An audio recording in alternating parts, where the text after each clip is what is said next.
राघव और मैं एक ही कंपनी में काम करते थे। एक दिन हमें कंपनी की तरफ से एक ट्रेनिंग के लिए भेजा गया। हम पहले बस औपचारिक रूप से ही बातें करते थे, लेकिन ट्रेनिंग के दौरान हमें एक दूसरे को जानने का मौका मिला। हम दोनों को एक ही कमरे में ठहरना पड़ा, जिससे हम काफी करीब आ गए। रात को अक्सर जब मुझ पर से चादर हट जाती तो राघव चुपचाप मुझे चादर ओढ़ा देता।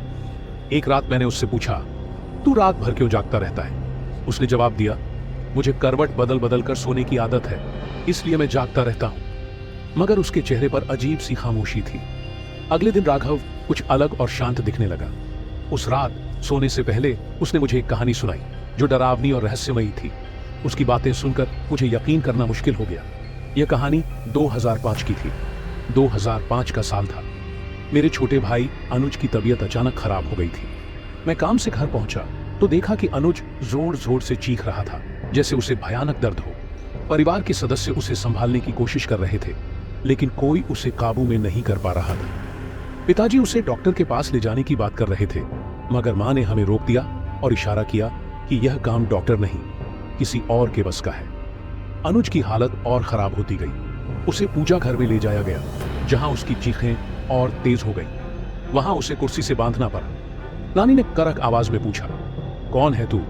अनुज गुस्से में दांत पीसने लगा और उसका शरीर आग की तरह तपने लगा। उसकी काली परी जुबान और खींचकर बाहर आ गई। नानी ने फिर पूछा, कौन है तू? कहां से आया है?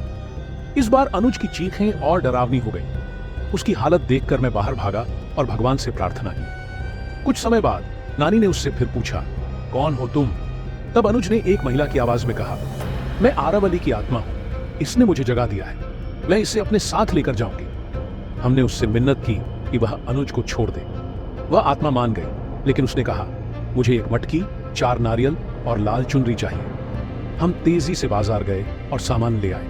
जब नानी ने वो चीजें आत्मा के सामने रखी तो अनुज शांत हो गया, मगर उसके बाद भी अजीब घटनाएं होती रहीं। अनुज जब काम के सिलसिले में दूसरे शहर गया तो होटल के कमरे में अजीब घटनाएं होने लगी। लोगों ने उसके कमरे से रोने की आवाजें सुनी।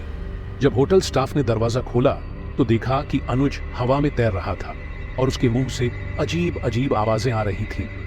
यह नजारा देख सबकी रूह कांप गई। उसे तुरंत पुलिस के हवाले कर दिया गया। हमने एक तांत्रिक की मदद ली, जिसने बताया कि अनुज के अंदर कई आत्माओं का वास है। तांत्रिक ने पूजा शुरू की और आत्माओं से बात करने लगा। आत्मा ने फिर वही मांग की, मटकी, 4 नारियल और सिंगार का सामान। हमने तुरंत उसकी मांगे पूरी की। तांत्रिक ने अनुज के शरीर पर मंत्र फूंककर चावल फेंकना शुरू किया। हर चावल के दाने से अनुज तड़पने लगता। सुबह तक अनुज बेहोश होकर शांत हो गया। आखिरकार हमने अनुज को कोलकाता के काली मंदिर में ले जाकर विशेष पूजा करवाई। वहां पुजारी ने आत्मा को कफन और नींबू के साथ मटकी में बांध दिया। आत्मा ने माफी मांगी और कहा कि वह अब अनुज को छोड़ देगी। पुजारी ने हमें वह मटकी श्मशान में जाकर गाड़ने को कहा।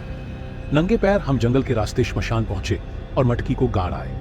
उसके बाद अनुज धीरे धीरे ठीक होने लगा, लेकिन यह अनुभव हमारे लिए एक खौफनाक याद बनकर रह गया।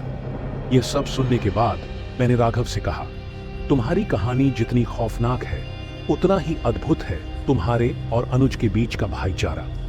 यह डरावनी कहानी किसी के लिए महज एक कहानी हो सकती है, मगर तुम दोनों के लिए एक जिंदा जख्म है।